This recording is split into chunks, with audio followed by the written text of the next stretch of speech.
What's going on, guys? Welcome back to another edition of Rebuke All Devils Radio, 107.7, home of the truth. If this is your first time coming to the channel, I'd like to say welcome. You know what I'm saying? Don't forget to hit that subscribe button, and don't forget to share the videos. You know, we really appreciate your participation, and don't forget to drop a comment down and let your voices be heard. But today's episode is courtesy of People. Man allegedly followed girl 13 before raping and stabbing her, leaving victim for dead in closet. And this is according to the police. And thank you, Casey Baker, for bringing us this story. Rose Duajusti's devastated brother found her clinging to life in a utility closet after she'd been brutally stabbed.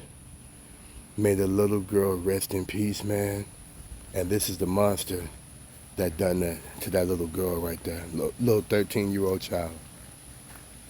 We hope this devil get convicted and receive the full weight of justice. But let's get into the story so we can understand what happened. And may the Most High give her family peace and comfort in this tragic time. Right now, let's keep the family in our prayers, fam. Here's what happened.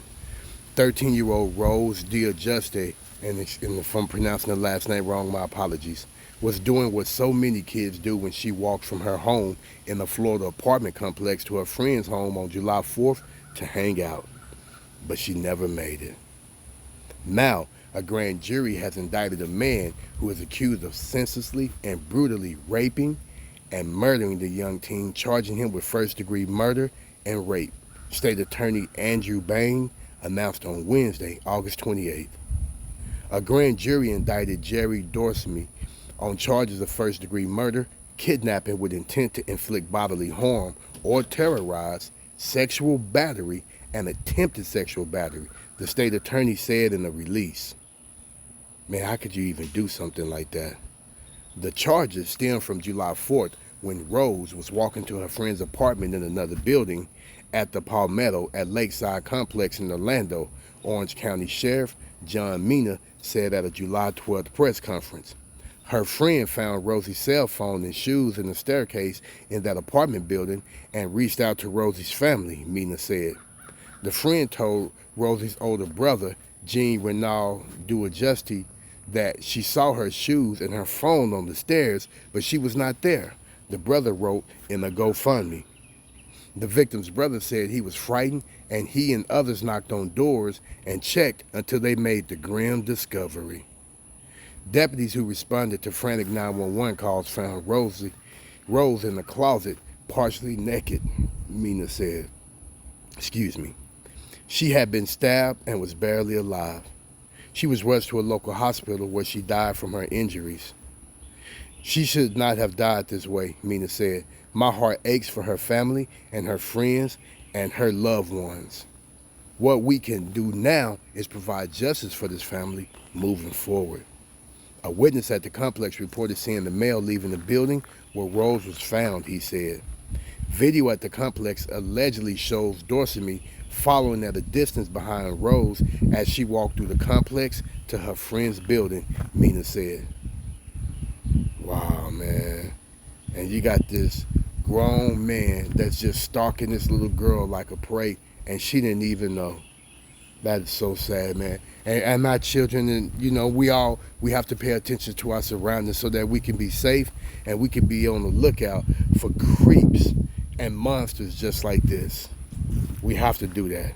And it's sad that a little girl can't even walk to her friend's house safely without a pedophile, you know? And this monster, you know, you doing that to any child is just unspeakable. But to be doing it to your own people, that just makes the situation worse. You know, you're supposed to protect all people, and especially your very own people. At the murder scene, detectives found the packaging of a 12-inch kitchen knife believed to be the murder weapon, Mina said. Detectives later found video of Dorsey allegedly buying that same kitchen knife from a nearby store moments before the slaying that was used in the murder, he alleged. Wow.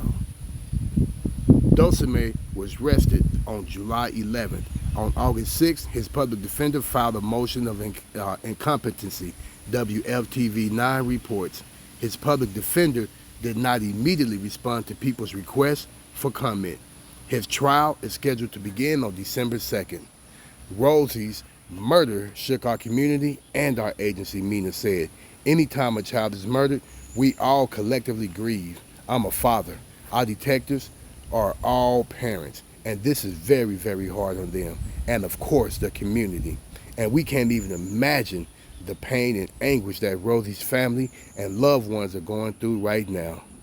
In 2021, Dorisme was arrested on the charge of lewd and lascivious behavior on the child, Mina said.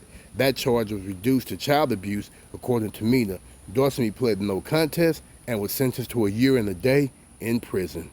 Orange County deputies encountered him in June when calls came in about a man walking down the street with a knife, Mina said. Dorisme allegedly punched 3 officers when they tried to arrest him. Officers enforced the Baker Act, which places people believed to suffer from mental illness in the mental health treatment facility for up to 72 hours. Dorisme was familiar with the area and had been allegedly seen watching girls, Mina said. They were definitely concerned about him, Mina said.